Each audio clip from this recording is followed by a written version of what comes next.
Assalomu alaykum hurmatli o'quvchilar. 97-masalamiz bo'yicha ozgina fikr almashamiz. Demak, suzuvchi ko'prik ostida kepkasini yo'qotdi va buni 3 daqiqadan keyin payqadi deb bitta gapni o'qidik. Mana shu yergacha. Tasavvur qilaylik. Mana bu daryo bo'lsin. Daryoni oqimi bu tomonga qarab harakatlansin. Bu yerda ko'prik bor deylik. Ko'prik bor deylik. Ko'prikni shunday qilsak bo'ladi. Mana shu ko'prik.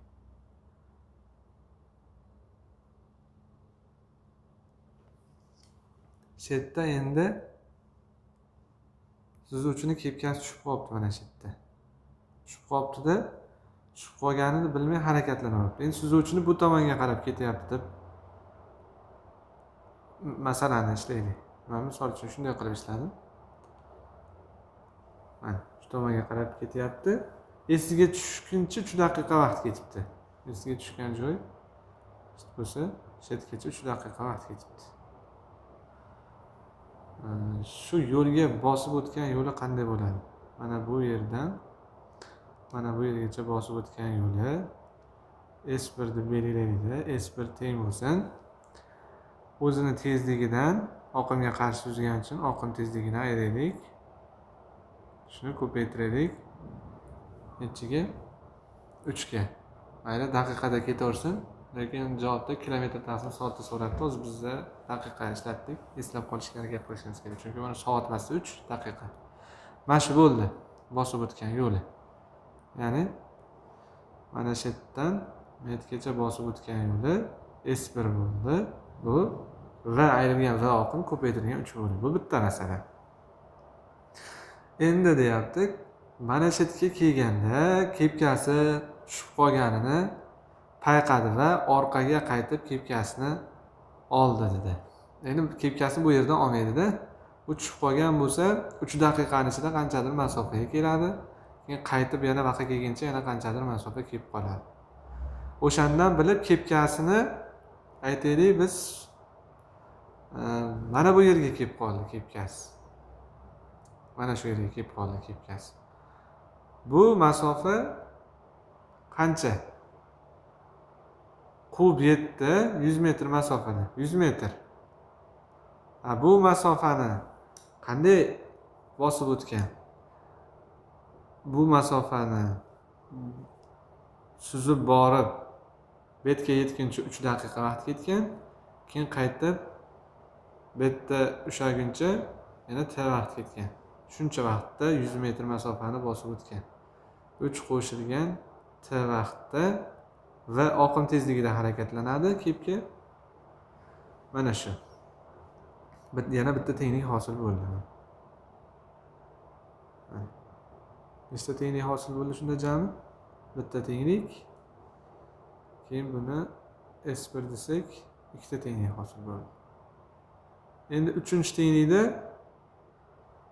3 daqiqa bosib o'tgandan keyin esiga tushgan tengligi bo'ladi. Mana t vaqt sarflab turib, bu tomonga harakatlanganda ham daryo oqimi bu tomonga harakatlanyapti, ham o'zi ham bu tomonga harakatlanyapti. T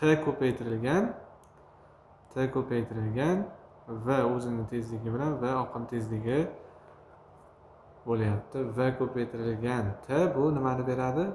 Masofani. Bosib o'tilgan masofa qancha? Ya'ni S1 qo'shilgan 100 bo'ladi. S1 qo'shilgan 100. Mana jami biz 3 ta tenglik hosil qildik. Endi shulardan foydalanib va oqimni topishga harakat qilamiz. Boshladik. Xo'sh.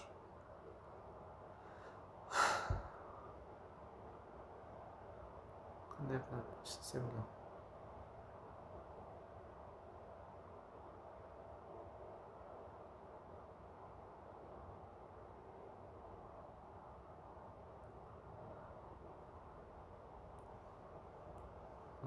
Mana bu S1 o'rniga mana bir tomondan S1 degani mana unga teng ekan. Shuni olib borib qo'yaylik.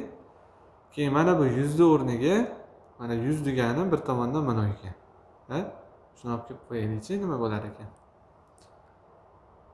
T qavs ichida V qo'shilgan V oqim yopilgan teng S1 o'rniga haligini kelishdik. V ayrilgan V oqim ko'paytirilgan 3. Keyin nima ishora keldi? Qo'shilgan 100. 100 o'rniga mana uni olib kelsam, mana uni olib kelib qo'ysam bo'ladi. Ya'ni 3 qo'shilgan T ko'paytirilgan V oqim. Mana shu hosil bo'lib qoldi. Endi keling birgalikda qavsni ochishga harakat qilamiz.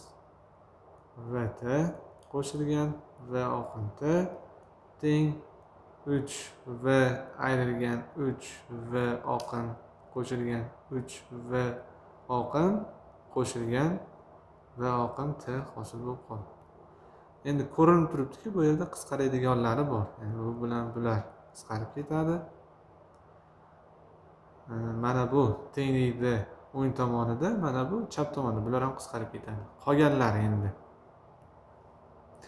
bu tarafda 3 T qoldi. 3 T deymi? VT. VT qoldi, bu tomonda 3 V qoldi. Ikkala tomonni ham V ga bo'lsam, T teng 3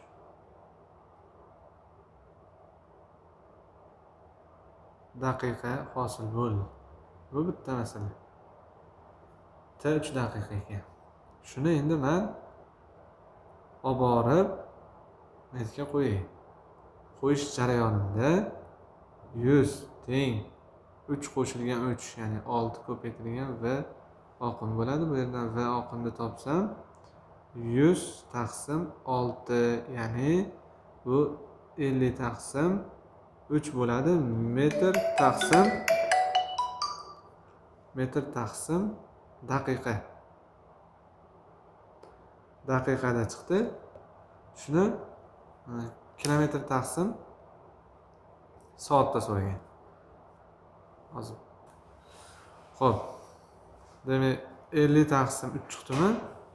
Shuni kilometr taqsim soatga o'tkazish uchun bu metr, bu daqiqada turibdi. 50 da nechiga bo'lishimiz kerak? 1000 ga. 1000 ga bu nimaga o'tdi? Kilometrga o'tdi. O'zi 3 bor edi. Endi 3 daqiqani soatga o'tkazish uchun 60 ga bo'lishimiz kerak. 60 ga bo'lish jarayonida mahrajda 60 bo'lgani uchun, mana mahrajda 60 bo'lganligi uchun shu 50 da oldiga ko'payib chiqib ketadi. Mana yozyapman.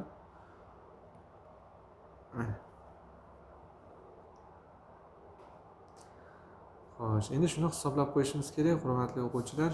Bu bilan buni o'chirsam, ikkita o'chirdim jami, bu bilan buni o'chirsam bo'ldi. Endi 10 ni 3 ga ko'paytiraman, 30. 5 ni 6 ga ko'paytiraman, 30. 30 30 ga bo'lsam, demak 1 kilometr taqsim soat. Mana shunday qilib sonimiz yechimi shu yerda yakunlanadi. Sog' bo'linglar, salomat bo'linglar.